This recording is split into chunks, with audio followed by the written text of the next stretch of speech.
Hey, it's Rob, and welcome to Axel's Garage. As you know, we've been playing with different microphones, and we recently did a review on a shotgun mic for our camcorder that did not work. Didn't work on the camcorder, worked on the iPhone and the iPad and things like that, but I couldn't get it to work on the camcorder. I actually had two of them. Both of them would not work on the camcorder. Did a little bit of research, and apparently certain camcorders, ours is a Canon HFR 800, I believe, and apparently some camcorders don't put out enough power through their microphone port or jack to power unpowered shotgun mics. And I found that odd because it was a little shotgun mic, today's technology, but yet I could use an old school broadcasting mic, a professional series, old school broadcasting mic, probably about 30 years old, plug it into the camera and it worked. And that didn't have any power to it, no batteries or anything like that that would power it. So I kind of find that odd that I could power such a big old school mic with this video camera and not power a new, small current technology microphone. Either way, I'll link that video up here. That mic didn't work. I don't want to get a different style camera. I like using the old camcorders because they're durable and they're inexpensive, and we break them a lot and we knock them around. So I did a little research and I found a shotgun mic, and it's the TAKSTAR shotgun mic. It says recording microphone. I don't know, but it's got its own power source, which is a battery, like a AAA or a AA or something like that. It comes with a windsock. Wow, this is some big windsock. One of those dead cat. Wow, this thing is huge. So it comes with a windsock, comes with a pouch. I guess instructions. I guess the microphone is big. Oh, it is big. All right, and here's the mic. Okay, I'll put my hand behind it. I wear an extra large glove. It's a big mic compared to what I was using. It does have a cold shoe mount on the bottom. It's got a cable. No adapter for like using phones or anything like that. So this is going to be I think it's a TR to TR cable.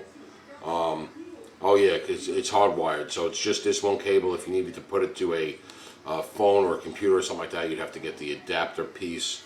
And it has some buttons on it. It's got 0 or plus 10 decibels. It's got an on-off, and then it's got a line and a line with a thing, which I don't know. We're gonna have to look at the directions. You can see that's the stuff on the side, and there should be a battery compartment. There is on this side, and it is going to be a AA battery. So, and then it's got this thing over here. I don't even know what this is for. It's got these two, like, sort of mounts in the back and the front on the bottom. I don't know if that's just the mount or that's something else can be mounted to it. But let me get a battery and let me look at the directions, and then we're going to try this bad boy out right on the camera, and you tell me what it sounds like. All right. Well, after reviewing the instructions, we can be certain that the person that wrote the instructions definitely did not have English as their first language. Got to put a AA battery in it, and it fits really, really snug. All right, that's in. Very, very snug.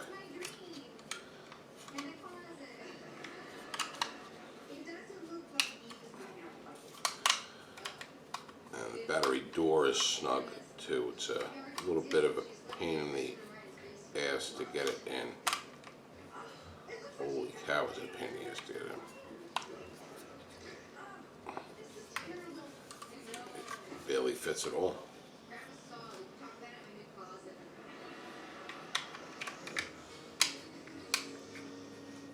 Okay. Now that's in.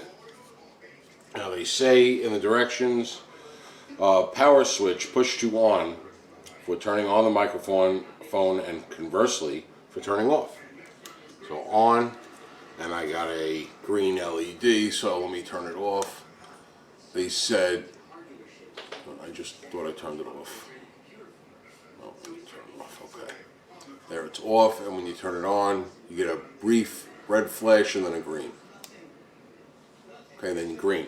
Now it says, turn on the power switch, the indicator is green. When it is at low power, the indicator is red. So it gives you a low power on the battery, which I like. That's a definite bonus, because it would really suck to shoot a whole video and your battery's dead and you didn't know it. So I like that little feature there. The decibel in the middle switch, which is plus 10 decibels, that's just to increase the volume. So if you don't like the volume, you can increase the volume. And then that other switch that has a straight line and then a line with a little like hook or angle on the end of it is your bass filter switch. Turn it on can reduce the ambient noise. So I'm guessing up would be on, which is the straight line, and then the straight line with the angle down line is off. If I follow along with the volume, you know, the plus 10 decibel volume and the on-off switch, up would be on and down. I don't know why they use those line symbols, but maybe that's an audio thing. I don't know. But I am going to mount this on the camera, and then we'll see what my voice sounds like. All right, so the mic is mounted up on the camera. It's on. This is the regular setting as far as not adding the plus 10 decibels. I'm speaking at pretty much the same volume that I was earlier in the video before the mic was connected. And how do I sound? What I'll do now is I'm going to try and I'm going to up the decibel just to see if there's really any difference in sound. All right, now I am up 10 decibels. Is there any difference in sound? I don't know. I guess I'll hear it during the editing portion. And I'm just going to switch that last one to off just to see if there's any difference in what's going on with the ambient noise. All right, so now I think that other switch with the line and the line with the angle going down is off, which there should be more ambient noise now than there was before. I don't know if we'll be able to hear anything, maybe once we're outdoors and starting to use it.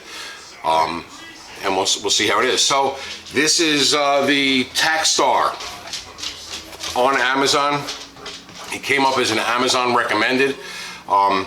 It comes with a pouch, comes with a windsock, comes with a foam doohickey on it, and we're going to mount it on the camera.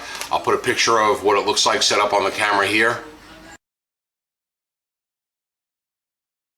And let me know what you think. Let me know how I sound. Hopefully when we start our next video that we're gonna film, we're gonna use this mic, and as long as my voice is actually coming through, we're gonna use this mic and we'll use it outside. We'll see what its wind resistance is like, and maybe the sound quality is a little bit better as far as picking me up from a distance and not have all those other kinds of problems that we've been having with sound because we drop our video camera. All right, Rob from the future here. As I was taking the photos of the mic mounted on the camera, I realized that the mic, when I put the windsock on it, the windsock is so big that it was catching on the lens and interfering. So I had to reconfigure my cold shoe mount, and I'll take a pic now of how I have it set up. So with the setup, like the picture you just saw, the windsock doesn't interfere with the lens, and I do have a wide angle add-on lens on this Canon camcorder, so it seems to all be laying out nice now. Hopefully the sound is good. It's still turned up to the maximum decibel, and I have that bass, was the bass thing or the ambient noise thing, I think is off right now. Not sure if it's off or on, but anyway, we'll continue along with the video. Let me know what you think in the comments below, and maybe we'll do a follow-up in a couple videos. As always, thanks for watching.